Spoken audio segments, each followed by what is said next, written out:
आज हम लोग एक नया टॉपिक डिस्कस करेंगे। Indo Pacific strategy foreign affairs से संबंधित ये टॉपिक है। बहुत ही रिलेवेंट टॉपिक है, फॉरेन अफेयर्स से संबंधित रिलेटेड है ये। चलिए शुरुआत करते हैं आज के टॉपिक का, इंडो पैसिफिक स्ट्रेटजी। शुरुआत करने से पहले थोड़ा मैं वर्ल्ड मैप में इसको दिखाना चाहूँगा, इंडो पैसिफिक एरिया को। देखिए ये वर्ल्ड मैप है आपका। तो जो इंडो पैसिफिक एरिया है, यहाँ से ये एरिया जो है ये इंडो पैसिफिक में आता है। ठीक है, इसमें पैसिफिक ओशियन और इंडियन ओशियन के जो मिल के जो कुछ पार्ट्स मिलते हैं, उन्हीं एरिया को हम लोग बोलते हैं इंडो पैसिफिक। ठीक है, ये वर्ल्ड मैप में हमको ऐसा दिखता है यहाँ पे। इस एरिया को हम लोग बोलते हैं इंडो पैसिफिक रीजन। ठीक है, चलिए अब इसके आगे डिस्कस करते हैं कि ये क्या होता है यार, क्यों महत्वपूर्ण है ये। देखिए टॉपिक है हमारा ये कि हिंद प्रशांत रणनीति, इंडो पैसिफिक स्ट्रेटजी क्या है। ठीक है, देखिए हिंद महासागर और प्रशांत महासागर के कुछ भागों को मिलाकर जो समुद्र का एक हिस्सा बनता है, उसे हम हिंद प्रशांत क्षेत्र या इंडो पैसिफिक एरिया कहते हैं। ठीक है, यानी कि हिंद महासागर जहाँ मैंने बताया था अभी वर्ल्ड मैप में, और प्रशांत महासागर के कुछ हिस्सों को जो मिलकर कुछ भागों को मिलाकर एक हिस्सा बनता है, जिसे हम इंडो पैसिफिक एरिया कहते हैं। यह एक ऐसा क्षेत्र है जिसे अमेरिका अपनी वैश्विक स्थिति को पुनर्जीवित करने के लिए इसे अपनी भव्य रणनीति का एक हिस्सा मानता है, और जिसे चीन द्वारा चुनौती दी जा रही है। ठीक है, विशाल हिंद महासागर और प्रशांत महासागर के सीधे जल ग्रहण क्षेत्र में पड़ने वाले देशों को इंडो पैसिफिक देश कहा जाता है। ठीक है, देखिए इसमें अमेरिका की बहुत बड़ी रुचि है इस एरिया पे। ठीक है, और चीन, चूँकि अमेरिका के इस पे रुचि है, इसलिए चीन इसको क्या चुनौती के तौर पे इस एरिया को देखता है। ठीक है, इसका रीज़न क्या है, पहले इसको देखते हैं आप कि देखिए ये देश है जो जितने आ रहे हैं, ये सब जितने मेजर देश हैं, ये सब इंडो पैसिफिक कंट्री बोला जाता है इनको। ठीक है, ऑस्ट्रेलिया यही है इंडो पैसिफिक एरिया। ठीक है, यहाँ से आपका चाइना के साइड साउथ एशियन सी से शुरू होता है। ठीक है, ये पूरा एरिया इंडो पैसिफिक एरिया माना जाता है। ठीक है, तो अमेरिका के इस क्षेत्र में बहुत रुचि है। ठीक है, चाइना के भी है और भारत के भी अब है। ठीक है, क्यों ऐसा है, क्योंकि इसका कारण ये है कि ये ग्लोबल साउथ का सबसे महत्वपूर्ण एरिया है। ठीक है, क्योंकि ये व्यापार का एरिया है, यहाँ से व्यापार भी होता है, प्लस इसमें चाइना जो है, चाइना का ये बहुत व्यापार, चाइना के लिए जो बहुत सारी जो पॉलिसी है उसकी, वो इसी रास्ते होके जा रही है। ठीक है, तो यहाँ चाइना बहुत तेज़ी से यहाँ पे अपना यहाँ के देशों पे अपनी रणनीति के तहत इन लोगों पे कब्जा करने के, या कब्जा क्या बोलें आप इसको, इस बोल सकते हैं कि अपनी शर्त उनको उनको उनको अपने कवर कर रहा है उनको। ठीक है, उनको इस संधि करके या जो भी तरीके से आर्थिक प्रतिबंध लगा के या आर्थिक रूप से उनको कमज़ोर करके उनसे शर्त करवा के उनको अपने मिला के अपने व्यापारिक केंद्र बनाता है, और सैनिक अड्डे भी बना रहे हैं। ठीक है, ये बहुत ही महत्वपूर्ण एरिया माना जाता है अमेरिका की दृष्टि से भी, चाइना की दृष्टि से भी और भारत की दृष्टि से भी। ठीक है, अब देखिए इसमें क्यों महत्वपूर्ण है ये।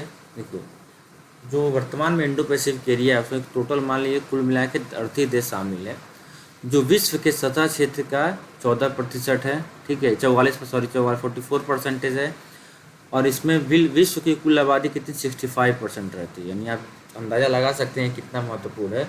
65% पॉपुलेशन शेयर करता है ये एरिया, और 44% इसका लैंड एरिया, और जीडीपी है, जीडीपी कितना है 62%, यानी विश्व की कुल जीडीपी का 62% ये एरिया शेयर कर रहा है जीडीपी को, और विश्व के कुल व्यापार का ये 46% शेयर करता है। यानी कि ये आंकड़े बता रहे हैं कि ये जो एरिया है इंडो पैसिफिक का, वो कितना महत्वपूर्ण है। ठीक है, ये आंकड़े ही बता रहे हैं कि ये कितना महत्वपूर्ण एरिया है, और क्यों अमेरिका की इसमें रुचि है, चाइना की इसमें रुचि, और भारत की भी है। ठीक है, तो ऐसा क्यों हो रहा है, तो क्योंकि ये विश्व के 65% पॉपुलेशन को शेयर करते हैं, 62% जीडीपी को शेयर करते हैं, 46% इसको ट्रेड को शेयर करते हैं, इसलिए बहुत ही इम्पोर्टेंट हो जाता है। ठीक है, अगर किसी देश को महाशक्ति अगर बनना है या किसी को अर्थव्यवस्था मजबूत करनी है तो इस देश पे उनका कंट्रोल या इस पे अपना साझेदारी होनी चाहिए, तभी वो व्यापार ठीक से कर पाएंगे। अगला पॉइंट है कि इस क्षेत्र में भू आर्थिक प्रसिद्धियाँ भी जोड़ कर रही है, जिसमें दुनिया की सबसे तेज़ी से बढ़ती अर्थव्यवस्थाएं, बढ़ता सैन्य खर्च और नौसैनिक क्षमताएं, प्राकृतिक संसाधनों को लेकर प्रतिस्पर्धा भी शामिल है। ठीक है, इसमें प्रतिस्पर्धा भी यहाँ पे ये नहीं होगा, माने कि यहाँ पे क्या मतलब ये है कि यहाँ इस एरिया में जो है, इस एरिया में बड़े बड़े जितने भी देश हैं, ठीक है, वो अपने सैनिक अड्डे बनाने के प्रयास कर रहे हैं। ठीक है, व्यापार पे खर्च कर रहे हैं। ठीक है, प्राकृतिक संसाधनों में आदि में यहाँ प्रतिस्पर्धा शामिल है।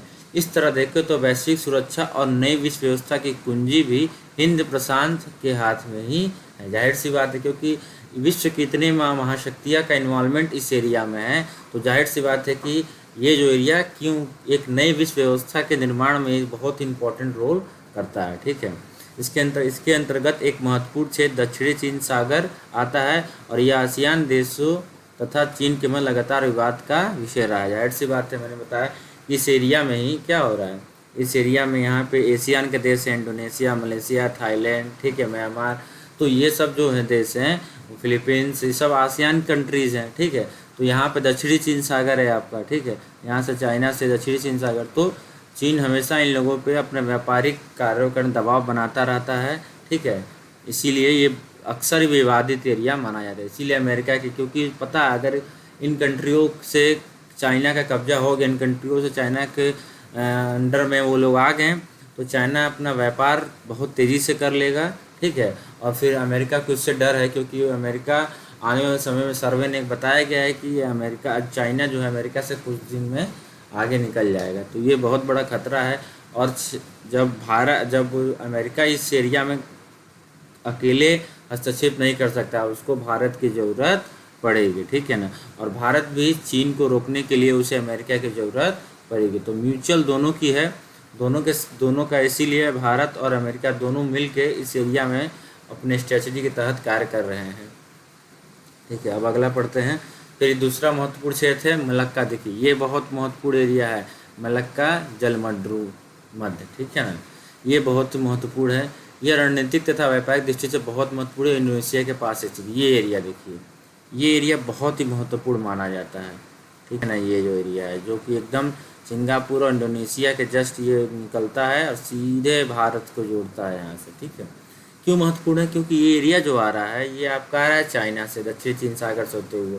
ठीक है, और अगर भारत को इससे व्यापार करना है, भारत से मान लीजिए कहीं से व्यापार करना है, ब्रुनेई से या कहीं से भी, सिंगापुर से, तो ये एरिया जो है ये दूरी कम कर देता है। ठीक है ना, ये जो है मलक्का, ये दूरी को कम कर देता है व्यापारिक दृष्टि से। अगर व्यापार का इस तरह किसी को आना हो तो इधर से घूम के आएगा पूरा नीचे से, तब आप भारत के, लेकिन अगर यहाँ से आप तुरंत चलाएगा तो कितने दिनों की और संसाधनों की यहाँ पे बचत होगी, आप जल्दी पहुँच जाएंगे। ठीक है, ये एरिया को ही बोला जाता है मलक्का जलमंडूम। ठीक है, इसीलिए बहुत महत्वपूर्ण हो जाता है, क्योंकि यहाँ से व्यापारिक जो है जल्दी पहुँच जाते हैं, व्यापारिक जो वस्तुएं होती हैं, जो ट्रेड होता है वो आसानी से हो जाता है, समय कम लगता है पहुँचने में। ठीक है ना, इसलिए बहुत महत्वपूर्ण माना जाता है। थोड़ा सा और जान लेते हैं इसके बारे में, क्या है ये। देखिए मलक्का जलडमरू मध्य, इसको बोलते हैं स्ट्रेट ऑफ मलक्का। ठीक है ना, इसको क्या बोलते हैं, स्ट्रेट ऑफ मलक्का। ये 800 किलोमीटर मतलब 500 मील लंबा दुनिया का सबसे बड़ा क्या है, स्ट्रेट ऑफ मलक्का जलडमरू मध्य। ठीक है ना, यह हिंद महासागर को प्रशांत महासागर से जोड़ता है। मतलब कहने का ये है कि ये आपका हिंद महासागर है, इधर ये आपका जो इंडिया के एरिया में है ये आपका हिंद महासागर हो गया, देखिए ये जो एरिया है, और इधर है आपका प्रशांत महासागर। तो इन दोनों को जो जोड़ने का काम कर रहा है वो यही कर रहा है। ठीक है, तो ये हो गया, इसलिए महत्वपूर्ण है। इसके बाद है कि जो अंतर्राष्ट्रीय व्यापार के लिए महत्वपूर्ण शिपिंग माना जाता है कि इससे शिपिंग इसी रास्ते से बहुत सारे व्यापारिक वस्तुएं जो हैं जाती हैं। ठीक है, और यह हर साल 9,000 से अधिक जहाज़ें यहाँ से 94,000 से अधिक जहाज़ें यहाँ से गुजरती हैं। ठीक है, 94,000 से अधिक जहाज़ें यहाँ से गुजरती हैं, इसलिए ये और महत्वपूर्ण हो जाता है। इसके अलावा इस गलियारे के माध्यम से विश्व के समुद्री व्यापार का लगभग 60% का पारगमन होता है, यानी विश्व का 60% जो समुद्री ट्रेड होते हैं वो इसी एरिया से होते हैं और यह द मुख्य एशियाई उपभोक्ताओं पीपुल रिपब्लिक ऑफ चाइना और जापान के लिए मुख्य तेल आपूर्ति का यह मुख्य स्रोत है। यानी कि इस मार्ग के द्वारा जापान और चाइना, ठीक है ना, यहाँ से तेल, उनका जो तेल का आपूर्ति का स्रोत है वो यही, उसका जो तेल आपूर्ति का उनका जो मुख्य मार्ग है, तो मुख्य मार्ग का उनका स्रोत यही है, इसलिए और महत्वपूर्ण हो जाता है। ठीक है, और ये कहाँ पड़ता है? ये इंडो पैसिफिक एरिया में, यहीं पे, ठीक है ना, यहीं पे पड़ता है ये वाला एरिया। ठीक है, ये वाला जो एरिया है इसको मैं अभी ग्रीन से डोनेट कर रहा हूँ, ये वाला, ठीक है, यही एरिया, ठीक है, यही एरिया जो है ये, ठीक है, यही स्टेट ऑफ मलाक्का है, इसलिए क्योंकि ये पूरा इंडो पैसिफिक में इसी रास्ते व्यापार होता है। ठीक है, इसलिए ये बहुत महत्वपूर्ण हो जाता है और सभी देशों, चाइना हो गया चाहे भारत हो गया, सभी देशों के लिए बहुत ही महत्वपूर्ण है ये। ठीक है, और हिंद प्रशासन रणनीति, अब देखते हैं कि हिंद प्रशासन रणनीति के सभी भारतों की क्या, भारत जैसे देशों या अमेरिका जैसे क्या रुचि रही है। ठीक है, वो किस रूप में इसको देखते हैं, सबके क्या क्या फ़ायदे हैं इसमें, इस रूप में हम समझेंगे क्यों ये महत्वपूर्ण है। ठीक है, तो देखिए हिंद प्रशासन रणनीति विगत कई महीनों से चर्चा में है। अमेरिका सामरिक रूप से महत्वपूर्ण हिंद प्रशासन क्षेत्र में बृहद अमेरिकी सहयोग की हिमायत कर रहा है। हिंद प्रशासन क्षेत्र में विधि सम्मत, ठीक है, विधि सम्मत मुक्त व्यापार, आवाजाही की आज़ादी यानी आने जाने की आज़ादी और विवादों के शांतिपूर्ण समाधान के लिए उपयुक्त ढांचा बनाना इस रणनीति का मुख्य भाग है। यानी कि इंडो पैसिफिक रणनीति जो है, इसका मतलब ये है कि इस भाग में, इस एरिया में, ठीक है, व्यापार शांति से हो सके, ठीक है, लोगों का आवागमन, व्यापारिक मार्ग का आवागमन सही तरीके से, किसी प्रकार का विवाद ना हो और कोई इस एरिया पे कब्जा न कर सके, इसलिए सभी देशों ने अपने अपने हिसाब से यहाँ रणनीति बना के रखी है ताकि यहाँ पे किसी एक देश का यहाँ पे कब्जा ना हो सके, ये बहुपक्षीय तरीके से ये कार्य करे। ठीक है, तो उसमें भारत की क्या रणनीति रही है, चलिए जानते हैं। देखिए, भारत हिंद प्रशांत क्षेत्र में समान विचारधारा वाले देशों के साथ मिलकर काम करने के पक्षधर में है, जिसमें नियम आधारित बहुध्रुवीय क्षेत्रीय व्यवस्था का बेहतर प्रबंधन किया जा सके और किसी एक शक्ति को इस क्षेत्र में जल मार्गों के हावी होने से रोके। यानी कि भारत का प्रयास है कि इस एरिया में जो भी जलमार्ग आते हैं, जो ये एरिया, इस एरिया पे किसी एक आदमी का शक्ति का कब्जा न रहे, इसीलिए भारत एक बहुपक्षीय बहुक्षेत्रीय व्यवस्था के इसमें बात करता है कि बहुत सारे लोग की यहाँ समान भूमिका रहे और सभी लोग शांतिपूर्ण तरीके से यहाँ पे अपने व्यापार जैसे कार्यों को कर सके। ठीक, किसी एक आदमी का कब्जा, जैसे कि चूँकि चीन यहाँ पे बहुत तेज़ी से अपने कब्जा बनाने का प्रयास कर रहा है, ठीक है, तो उसी को रोकने के लिए भारत और अमेरिका ऐसे लोग लगातार प्रयास में लगे हुए हैं कि किसी एक व्यक्ति का, किसी एक का इस पर कब्जा ना हो सके। ठीक है, अगला पॉइंट पढ़ते हैं हम लोग। फिर है वह पूर्व एशिया, यानी भारत जो है वह पूर्व एशियाई देशों के साथ व्यापार, आर्थिक विकास और समुद्री सुरक्षा के भागीदार के लिए इच्छुक है। यानी कि पूर्व एशिया मतलब आसियान के देश, मतलब कि आसियान की कंट्री जो हैं वो पूर्व एशियाई कंट्री में आएंगी, तो भारत जो है इन लोगों के साथ अपना अच्छे से संबंध बना के, ठीक है, इन लोगों के साथ मिल के कार्य कर रहा है ताकि इन लोगों के भागीदारी से चीन के प्रभाव को हम लोग कम किया जा सके।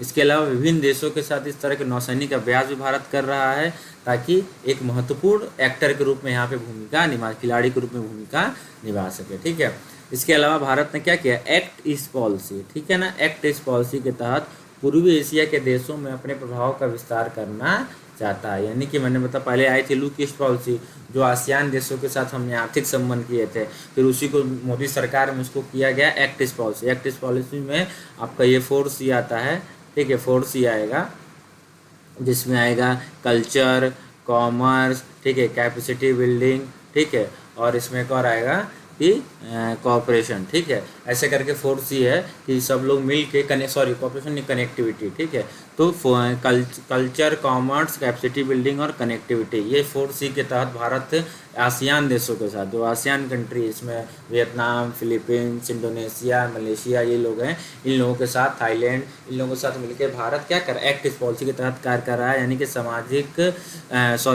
कल्चर से रिलेशन बना रहा है, ठीक है, कॉमर्स व्यापार कर रहा है, कैपेसिटी बिल्डिंग का अपनी क्षमता निर्माण कर रहा है इन देशों के साथ मिलके, और क्या एक और सीख क्या था, वो कनेक्टिविटी बढ़ा रहा है। ठीक है, तो इस रणनीति के तहत भारत काम कर रहा है ताकि इनसे संबंध अच्छा बना रहे। इसके अलावा चीन की जो संदिग्ध नीतियाँ हैं और आक्रामक तो उसके विस्तार वाली जो प्रवृत्तियाँ हैं, जिसके चलते हिंद प्रशांत क्षेत्र से जुड़े लोग सभी मुल्कों के हित बाधित हो रहे हैं। यानी कि चूँकि चीन का इस एरिया हस्तक्षेप बहुत तेज़ी से बढ़ रहा है, जिसके कारण अन्य लोगों के भी हित इस पर प्रभावित हो रहे हैं। इसको रोकने के लिए भी भारत का बहुत ज़्यादा प्रयास चल रहा है। ठीक है, आगे बढ़ते हैं। फिर उसे देखते हुए अमेरिका ने, ठीक है, अब देखिए चूँकि चीन का हस्तक्षेप बढ़ रहा था तो उसको रोकने के लिए क्या किया, अमेरिका, ऑस्ट्रेलिया, जापान, ब्रिटेन और यूरोपीय यूनियन जैसी विश्व की सभी प्रमुख शक्तियाँ हिंद प्रशांत क्षेत्र को अपने विदेशी रक्षा और सुरक्षा नीतियों का केंद्र बना रही है। यानी कि ये सब जो देश हैं इन लोगों की भी रुचि इस तरह बढ़ रही है, क्योंकि चाइना बहुत तेज़ी से इनमें प्रभाव बना के अपने प्रभाव यहाँ बना रहा है। ठीक है ना, इस देशों पे कब्जा करने का बहुत तेज़ी से वो प्रयास कर रहा है। ठीक है, तो इन देशों की भी रुचि इस तरह बढ़ी है ताकि चाइना को रोका जा सके। ठीक है, इसके अलावा भारत महाशक्ति की ओर बढ़ रहे चीन को कठिन प्रतिस्पर्धा पेश करना चाहता है। कठिन प्रतिस्पर्धा मतलब कॉम्पिटेटिव, ठीक है, पेश करना चाहता है, अथवा वह इंडो पैसिफिक रीजन में स्थित देशों को प्रभावित करने के लिए अमेरिका की मदद चाहता है। यानी कि इंडो पैसिफिक एरिया की जो चीज़ें हैं जो सही तरीके से काम करे, बहुधुरीय रहे, बहुपक्षीय रहे, उसके लिए अमेरिका के समर्थन लेना चाहता है कौन, भारत। ठीक है, इसके अलावा आगे बढ़ते हैं कि तेज़ी से महाशक्ति बनते और आक्रामक होते चीन का सामना, ठीक है, करते हुए ऑस्ट्रेलिया, जापान, अमेरिका के साथ साथ एशियान जैसे देश अपनी चीन संबंधी नीतियों पर पुनः विचार और पुनः मूल्यांकन कर रहे हैं। क्योंकि चीन जो जिस तरीके से चीन यहाँ के देशों पे अपना बंदरगाह बना रहा है, तेजी से कब्जा कर रहा है, उससे घबरा के हुए एशिया उससे सब प्रभावित हैं। जैसे ऑस्ट्रेलिया हो गया, जापान है, अमेरिका, एशियान देश जो क्या है इनकी नीतियों पे क्या करे, पुनः विचार पुनः, यानी कि उनके साथ चीन के साथ जो भी उनके साथ संबंध है उन पे वो पुनः विचार कर रहे हैं। क्योंकि जो चाइना का हस्तक्षेप इस एरिया में बहुत तेज़ी से बढ़ रहा है, जो कि न्याय संगत नहीं है। ठीक है, और भारत क्या कर रहा है, अपने क्वाड साझेदारों के साथ हिंद प्रशांत क्षेत्र में महत्वपूर्ण भूमिका निभा रहा है। देखिए इंडिया पैसिफिक रीजन में जो चाइना का प्रभाव बहुत तेज़ी से बढ़ रहा है, उसको रोकने के लिए भारत, अमेरिका, जापान और ऑस्ट्रेलिया ने मिलकर एक क्या बनाया, एक क्वाड, एक समूह बनाया जिसको हम क्वाड के नाम से जानते हैं। ये बहुत ही महत्वपूर्ण होता है इंडो पैसिफिक एरिया में, ये बहुत महत्वपूर्ण इसको बोल सकते हैं कि ऑर्गेनाइजेशन है जो इन देशों ने मिलकर बनाया है। तो चलिए जानते हैं क्वाड क्या है। ठीक है, देखिए क्वाड को बुलाया जाता है क्वाड्रिलेटरल सिक्योरिटी डायलॉग, QSD के नाम से भी जाना जाता है। ठीक है, क्वाड एक अनौपचारिक है, रणनीतिक मंच है, जिसमें 4 देश शामिल है, अमेरिका, ठीक है, भारत, ऑस्ट्रेलिया और जापान। ठीक है, क्वाड का प्राथमिक उद्देश्य एक स्वतंत्र, खुले, समृद्ध, समावेशी हिंद प्रशांत क्षेत्र के लिए काम करना है। मतलब कि ये क्वाड जो है इसका मुख्य यही है कि जो हिंद प्रशांत एरिया है, जो इंडो पैसिफिक रीजन है, उसमें जो भी देश हैं सभी देश स्वतंत्र रूप से कार्य कर सकें, सभी लोग स्वतंत्र रूप से व्यापार कर सकें, किसी एक देश का कब्जा न रहे, ठीक है, किसी एक देश का उस पर भूमिका ज़्यादा न रहे या आक्रामक न रहे। तो उसको रोकने के लिए क्या है, उसको रोकने के लिए संयुक्त राज्य अमेरिका, भारत, ऑस्ट्रेलिया, जापान जैसे देश क्या हैं, देश उसमें वो करें। ठीक है, तो ये इसका मुख्य प्रयास रहा है। ठीक है, ये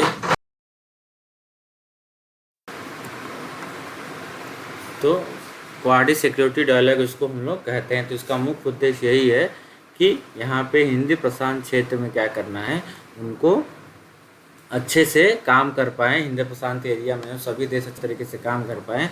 उसी कारण इस क्वाड की स्थापना की, यानी किसी एक देश का यहाँ पे कब्जा ना हो सके। ठीक है, और कौन सा एरिया है ये, तो ये देखिए ये हैं देश, ठीक है, क्वाड के। ठीक है, चतुर्भुज होता है क्वाड मतलब, तो चतुर्भुज ये बनाया गया है। ठीक है, हालांकि यहाँ पे ये अमेरिका नहीं है कि इस वर्ल्ड मैप यहाँ पे नहीं है, लेकिन इसको दर्शाने के लिए ऐसा बनाया गया है इसको। ठीक है, तो ये हो जाएगा आपका भारत, जापान, अमेरिका और ऑस्ट्रेलिया, ये हो गए क्वाड के मेंबर। ठीक है, आगे बढ़ते हैं। देखिए क्वाड की जो शुरुआत हुई थी वो कब हुई थी, वो 2004 में हुई थी। हिंद महासागर में आई भूकंप और सुनामी के समय, चूँकि ये जब 2004 में जो सुनामी आई थी उस समय इसकी स्थापना की गई थी।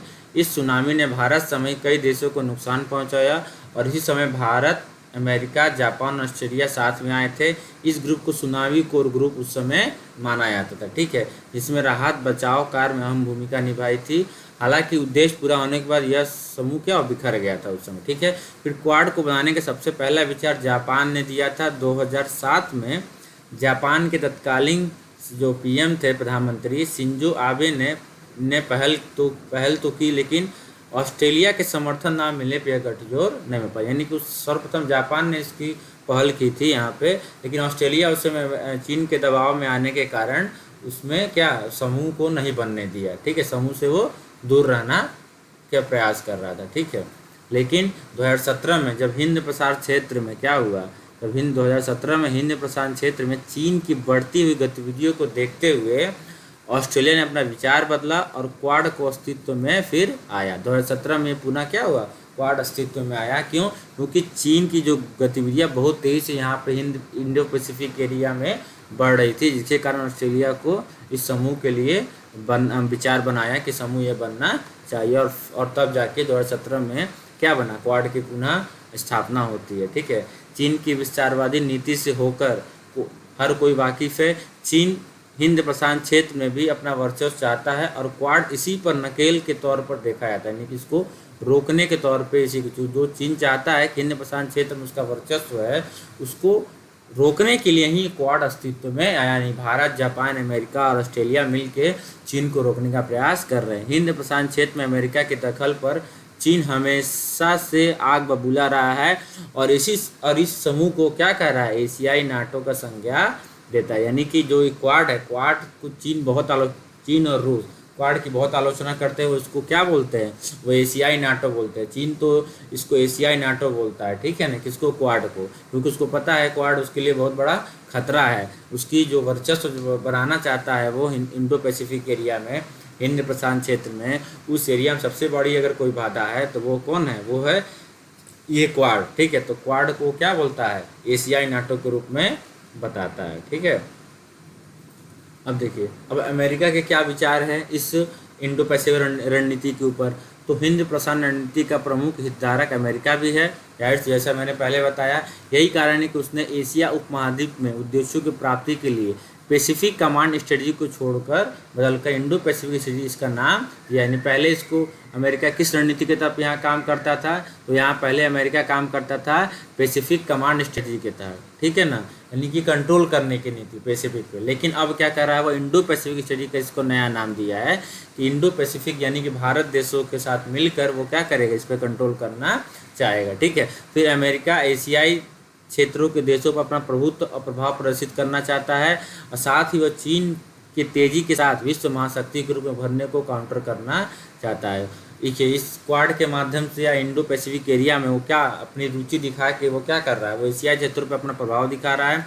दूसरा, वो चीन, उसका मुख्य जो उद्देश्य है कि चीन के प्रभाव को कम करना, क्योंकि अभी इस एक अनुमान के अनुसार 2027 तक अमेरिका जो चीन जो है अमेरिका को पीछे छोड़ते हुए विश्व की सबसे बड़ी अर्थव्यवस्था बन जाएगा और वो इंडो पैसिफिक क्षेत्र में भारत को एक बड़े प्लेयर के रूप में प्रोजेक्ट कर रहा है। अतः इंडो पैसिफिक स्ट्रेटजी में वह भारत को एक बड़ी संभावना के रूप में देख रहा है। उसको पता है कि अगर चीन को हम नहीं रोके 2027 तक तो क्या करेगा, चीन बहुत तेज़ी से अमेरिका से आगे निकल जाएगा, और अमेरिका को रोकने के लिए चीन को रोकने के लिए अमेरिका किसका साथ चाहिए, उसको चाहिए भारत का साथ। बिना भारत के साथ के वो काम नहीं कर पाएगा, इसलिए वो क्या है, भारत को बड़ा प्लेयर मारता है यहाँ इस एरिया इंडो पैसिफिक एरिया में। इसलिए भारत और अमेरिका मिल के इस एरिया में चीन को रोकने का प्रयास कर रहे हैं, ठीक है। अब आगे बढ़ते हैं और देशों को देखते हैं। देखिए, चीन का क्या है इसमें रोल। चीन, मैंने बताया कि इस क्षेत्र में जो है चीन बहुत तेज़ी से इसके ऊपर प्रभाव बना रहा है, उसको रोकने का उसका चीन का मुख्य प्रयास है कि यहाँ अपना वर्चस्व बनाए, ठीक है। तो चीन ने अपने वन बेल्ट और वन रोड इनिशिएटिव, उसका एक इनिशिएटिव है वन बेल्ट और वन रोड पहल के माध्यम से विश्व की महाशक्ति के रूप में को बदलने के लिए दुनिया के विभिन्न देशों में इंफ्रास्ट्रक्चर तथा कनेक्टिविटी को भारी निवेश कर रहा है। चीन की एक योजना है वन बेल्ट और वन रोड, ठीक है ना। तो वो चीन से यहाँ से होते हुए, देखिए ये पूरा होते हुए यूरोप तक जाएगी, फिर इधर से यूरोप से होते हुए रोड सीधे इधर रूस से होते हुए भारत से होते हुए इधर आएगी, ठीक है ना। तो ये जो है इसको बोलते हैं वन बेल्ट वन रोड। इस योजना इस एरिया में अपना रोड बनाने के लिए उसे इन देशों का सहयोग, इंडो पैसिफिक एरिया में उसको वर्चस्व बनाना पड़ेगा, तब जाके इस प्रोजेक्ट को वो अपना काम पूरा कर पाएगा। इसलिए इस एरिया को वो बहुत ही ज़्यादा महत्वपूर्ण मानता है और अपनी रुचि यहाँ पे दिखा रहा है, यहाँ पे वर्चस्व स्थापित करने का प्रयास कर रहा है। तो उसी को रोकने का प्रयास भारत और अमेरिका द्वारा किया जा रहा है। ठीक है, उसकी इस पहल का उद्देश्य है कि इंडो पैसिफिक क्षेत्र में अपना प्रभुत्व बना के स्थापित करना भी है। हम जानते हैं कि चीन विश्व महाशक्ति बनने की तेजी से आगे बढ़ रहा है, वहीं दूसरी तरफ विश्व की दूसरी विकसित अर्थव्यवस्था जैसे अमेरिका, रूस, फ्रांस, ठीक है, ये फ्रांस है, ठीक है, ये फ्रांस है, कि आर्थिक विकास की गति क्या हो गई, स्थिर हो गई है। ठीक है, हम सभी चीन की काल्पनिक जो नीति है, चीन की एक और नीति है मोतियों की माला नीति से परिचित है।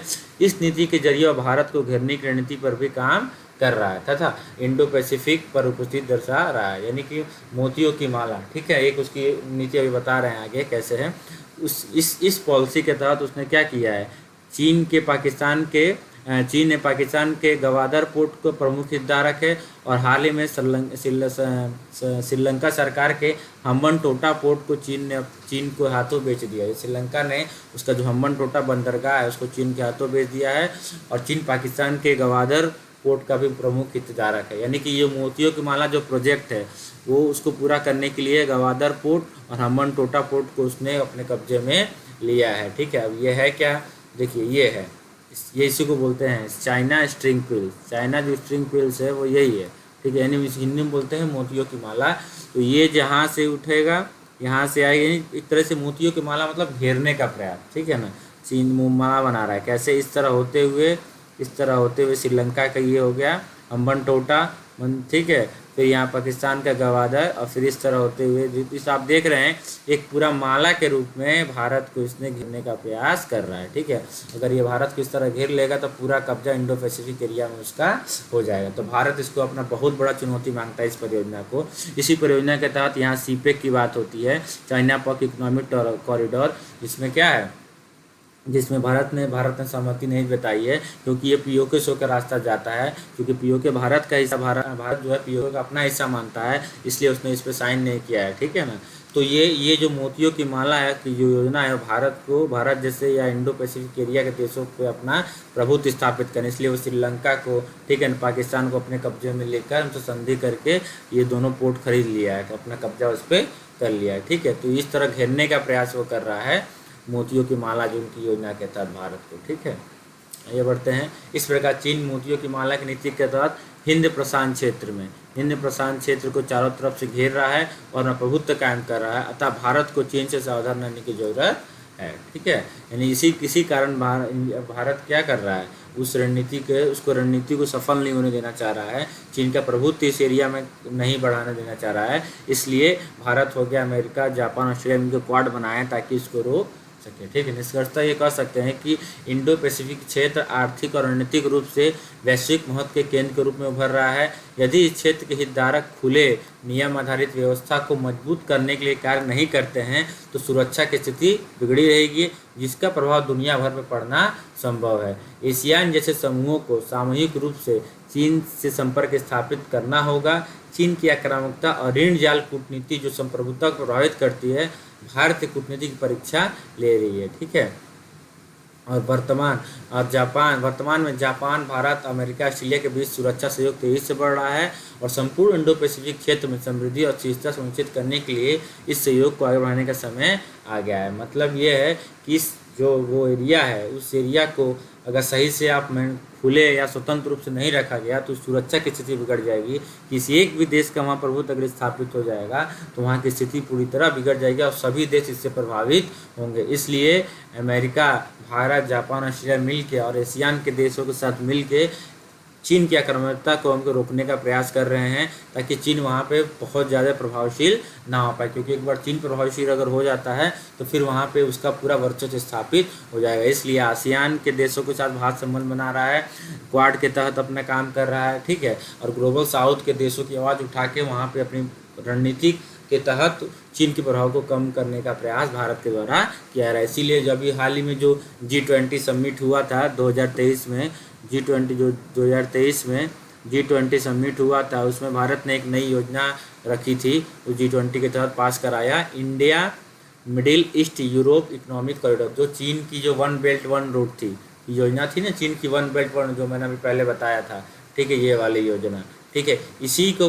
तोड़ने के लिए, इसी के प्रतिद्वंदी के रूप में भारत ने G20 समूह के तहत, G20 देशों में सहमति के तहत, समझौता के तहत एक नया योजना रखा जिसको बोलते हैं India middle east Europe economic corridor, ठीक है। मतलब इंडिया जो क्या करेगा, यहाँ से एक रोड बनाएगा व्यापार करने के उद्देश्य से, जो इस तरह मिडिल ईस्ट होते हुए पूरे यूरोप तक जाएगी। जो उसकी योजना थी ना वन बेल्ट वन, जो यूरोप तक जा रही थी, उसी को उसने क्या किया, प्रतिद्वंदी के रूप में इसको तोड़ने के लिए, ताकि उसके प्रभाव, चीन का प्रभाव विश्व पे ना हो जाए, उसको लिखने के लिए IME से, यानी कि India middle east economic corridor की स्थापना करने पे सहमति जताई गई है, ठीक है। तो ये इंडिया के द्वारा हमेशा प्रयास किया जा रहा है कि चीन की ऐसी योजना है जो दूसरे पे प्रभाव करने की रही है, उसको तोड़ने का भारत हमेशा से प्रयास करता रहा है, ठीक है।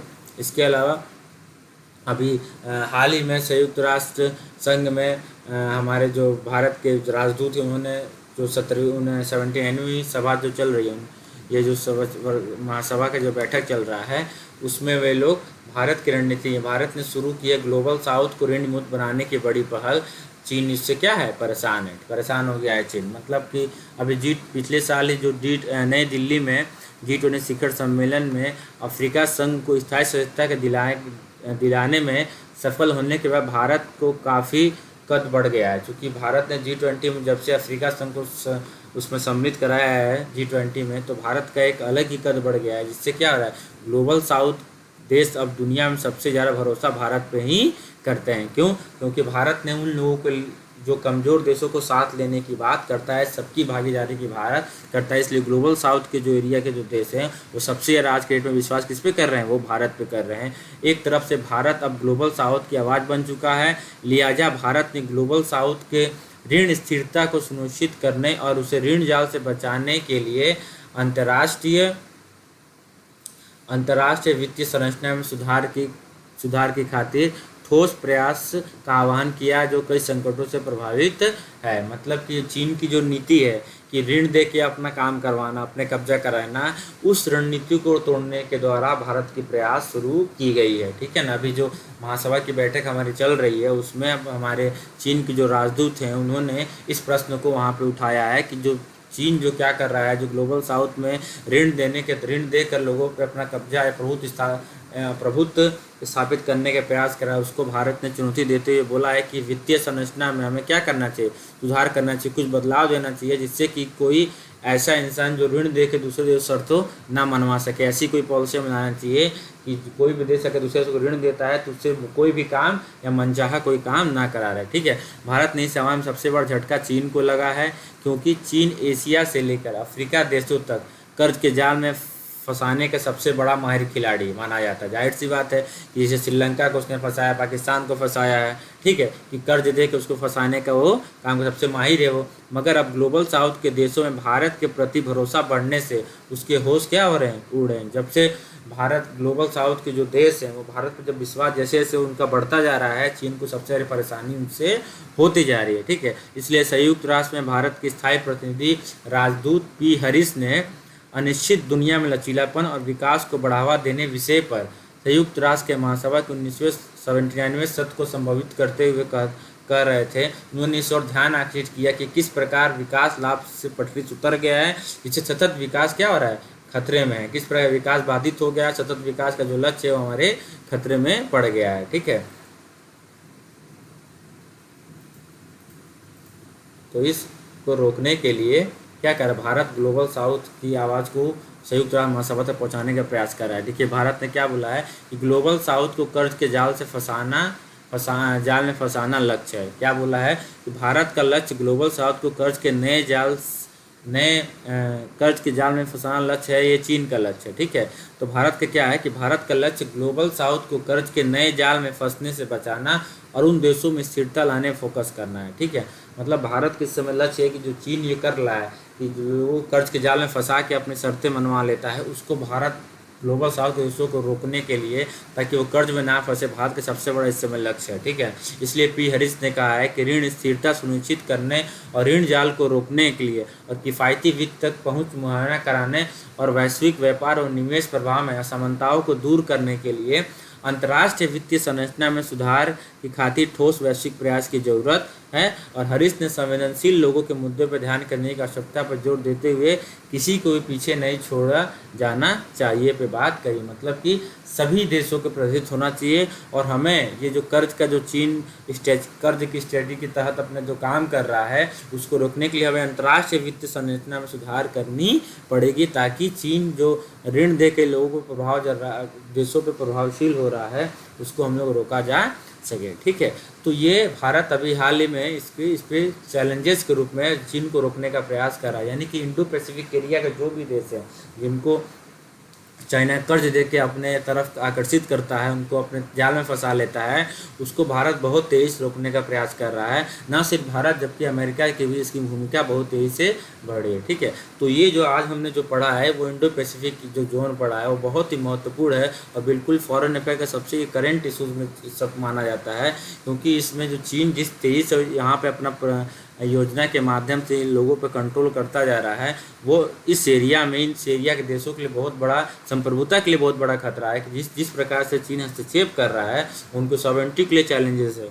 ठीक है, तो इसको रोकने के लिए भारत जैसे देशों को आगे आना पड़ेगा, उसको रणनीति और मजबूत करनी पड़ेगी। न सिर्फ भारत को इस पर रोकने के लिए उससे अमेरिका का सपोर्ट करना चाहिए, और अमेरिका तो इसलिए सपोर्ट करना भी चाहता है क्योंकि भारत अमेरिका की रुचि इसलिए है क्योंकि चीन बहुत तेज़ी से अर्थव्यवस्था में आगे बढ़ रहा है, इसलिए उसको रोकने का प्रयास भारत के साथ वो मिलकर करना चाहता है। तो इसलिए ये एरिया बहुत ही इम्पोर्टेंट बना, यानी वर्तमान जो भारत की विदेश नीति भी है वो एक तरीके से इंडो पैसिफिक क्षेत्र को में चाइना के प्रभाव को रोकने की भी है। ठीक है, वर्तमान में जो इंडिया फॉरेन पॉलिसी है वो बहुत इस पर बहुत ज़्यादा जोर इस एरिया पे है कि इस एरिया में कैसे चीन के प्रभाव को कम किया जाए और कैसे जो आसियान की कंट्रियाँ हैं, जो इस देश जो आसियान का जैसे इंडोनेशिया, मलेशिया, फिलीपींस, वियतनाम, इन देशों से भारत कैसे रणनीतिक तौर से अच्छा संबंध बनाए ताकि चीन के प्रभाव को वो रोक सके। ठीक है, तो ये जो टॉपिक था हमने हिंद प्रशांत इंडिया इंडो पैसिफिक रीजन हमने पढ़ा, स्ट्रेटजी पढ़ा, ये बहुत ही महत्वपूर्ण हो जाता है।